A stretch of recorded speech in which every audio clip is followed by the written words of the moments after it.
Hi and welcome to Canadian Window and Door Report. In this month's news, Nathalie Thibault has been named Technical Manager at the Fenestration and Glazing Industry Alliance. Fenestra held its Advantage Conference in Toronto, and research has begun into new window installation methods. More on those in a moment.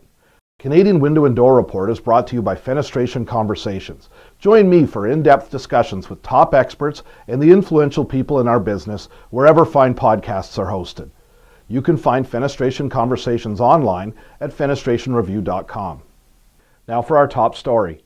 The Fenestration and Glazing Industry Alliance has hired Nathalie Thibault as its new technical manager for glass products and Canadian industry affairs. Thibault was formerly at Prelco in Rivière-du-Loup, Quebec, and served a term as president of the Insulating Glass Manufacturers Alliance.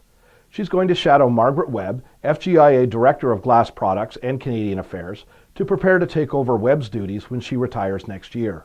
Next, the Fenestra Purchasing Co-op held its annual Advantage Conference February 3 to 6 in Toronto, welcoming 40 member window and door manufacturers and 45 suppliers for 2 days of networking and knowledge sharing.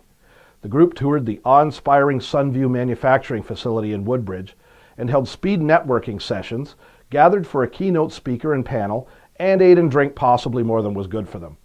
The next Fenestra Advantage event is in 2021 in Montreal. Finally, Red River College in Manitoba and George Brown College in Ontario have begun research into new methods of window installation, drawing on rain screen concepts. It's an idea that John Eakes, a construction science expert, better known as TV's Mr. Chips, has been talking about at industry events across the country for a few years now. The projects are working toward a window installation method that relies on air pressure equalization to keep water out of the wall cavity instead of attempting to completely seal the window-wall interface. Eakes thinks this method might actually allow windows to be installed without caulking and sealants and result in drier frames that don't rot. That's all for this month.